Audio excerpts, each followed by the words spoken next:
అందుకే ఎంతమందిని మారుస్తున్నారు అంటున్నారు. మార్చాల్సింది జగన్ని ఎమ్మెల్యేని కాదు అని అంటున్నారు. ఆయనకు ఛాన్స్ ఇస్తే అదే చేయాలని ఆయన కోరిక, కానీ ప్రజలు అట్లా అనుకోవట్లేదు. రెండవది, అక్కడ ఆయన ఒకడే కాదు, మాట్లాడిన వాళ్ళందరిలో కూడా అర్జెంటుగా ఎట్లా పవర్లోకి రావాలనేది అయితే బాగా కనపడుతుంది. ఆయనకు మాటల్లో అదే ఉంది, పవన్ కళ్యాణ్ మాటల్లో అదే ఉంది.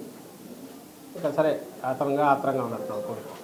జస్ట్ ఎంత నడిచినాడో ఎంత దూరం నడిచినాడో తెలియదు, కానీ ఆయన చెప్పే లెక్క ప్రకారం అయితే 1000 కిలోమీటర్లు కంటిన్యూస్. ఎక్కడ బయట దేశం నుంచి వచ్చినట్టు ఈరోజు అక్కడక్కడ కన్నీళ్ళు కూడా చూశాడంట. చాలా జీవితాలను దగ్గర నుంచి చూశారన్నారు. మరి ముందు ఎందుకు చూడలేదు అర్థం కాలేదు. వీళ్ళందరూ మాట్లాడిన ముగ్గురు మాట్లాడినా, లేదంటే ముందు వెనక మాట్లాడిన వాళ్ళైనా ఎంత త్వరగా వీలైతే అంత త్వరగా పవర్లోకి రావాలన్న ఆత్రం ఒకటి కనపడుతుంది. దానికంటే ముఖ్యంగా జనంలో విశ్వాసం కోల్పోయిన ఎత్తిపోయిన కంపెనీలు ఏదన్నా మళ్ళీ విశ్వాసం తెచ్చుకోవడానికి పడే ఆత్రం, తపన, ఆ డెస్పరేషన్ కనపడుతుంది. మీరు బాగా గమనిస్తే వీళ్ళిద్దరూ జనసేన అనబడే పార్టీ అధ్యక్షుడిగా ఆయన, లేదా తెలుగుదేశం పార్టీ అధ్యక్షుడిగా చంద్రబాబు నాయుడు, ఇద్దరు కూడా ఒక మ్యాండేట్ ఇచ్చారు. ఈ మైత్రి కలకాలం కొనసాగాలంట వాళ్ళది. రెండవది, అధిష్టానాలు వాళ్ళిద్దరి మాటకు పార్టీ వాళ్ళు కట్టుబడి ఉండాలా. ఎందుకంటే వాళ్ళకే నమ్మకం లేదు. కేవలం ఎన్నికల్లో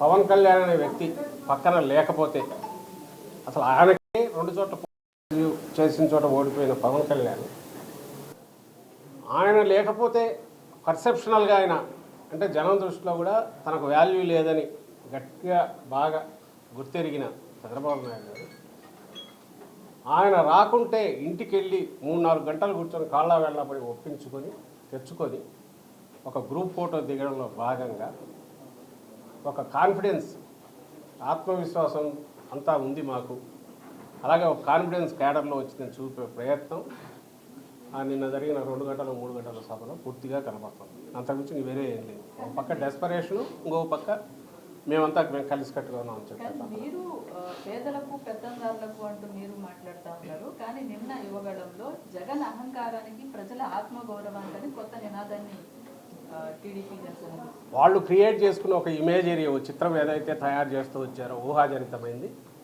అది ఈ జగన్ అహంకారం అనే మాట ఆయన.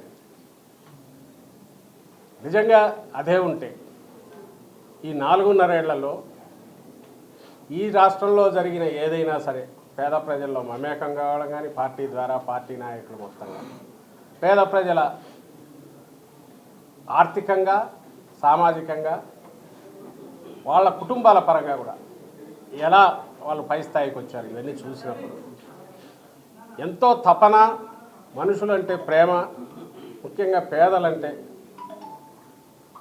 పూర్తి ప్రేమ, వాళ్ళ కష్టాల పట్ల సహానుభూతి ఉన్న నాయకుడు తప్ప ఇంకెవరూ చేయలేని కార్యక్రమాలు ఈ 4.5 ఏళ్ళలో. ఇవి చేసిన వాళ్ళకు అహంకారం ఉందంటే, వాళ్ళల్లో మమేకమైన పేదల్లో మమేకమై ఎవరైతే ఆపన్నులు ఉన్నారో, నిస్సహాయాలు ఉన్నారో వాళ్ళ కోసం చేసే ప్రతి చర్య దట్ స్పీక్స్ ఆయన క్యారెక్టర్, జగన్మోహన్ రెడ్డి గారి క్యారెక్టర్. ఇవన్నీ కొట్టొచ్చినట్టు కనపడతా అంటే దాన్ని అహంకారం అనే పేరు పెట్టి పెట్టగానే అది కుదురుతుందమ్మా. రెండవది, అన్నిటికంటే ముఖ్యంగా రిమోట్ పాస్ట్ కాదు, 14-19 ఇట్ ఈజ్ స్టిల్ అఫ్రెష్.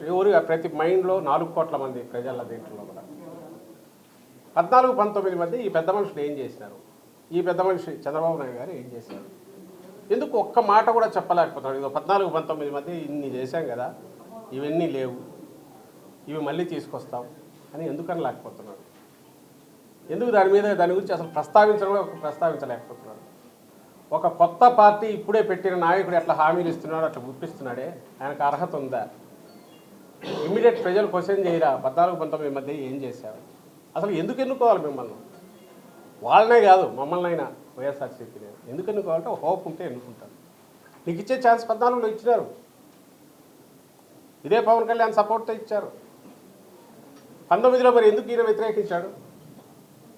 నిన్న మాట్లాడే మాటలో అవగాహన లోపం అంటాడు పవన్ కళ్యాణ్. ఏం అవగాహన లోపం, ఏం కమ్యూనికేషన్ గ్యాప్ వచ్చింది? ఆ కమ్యూనికేషన్ గ్యాప్ ఈరోజు ఎందుకు తీరింది? ఏ రకంగా మాట్లాడుకునేది కుదుర్చుకున్నారు?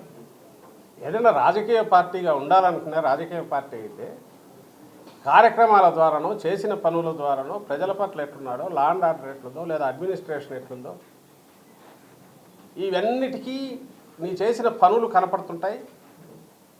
దానివల్ల నష్టపోయిన సెక్షన్స్ ఆగ్రహిస్తారు, లేదా ఇంప్రెస్ అయిన సెక్షన్స్ బ్లెస్సింగ్స్ ఇస్తారు.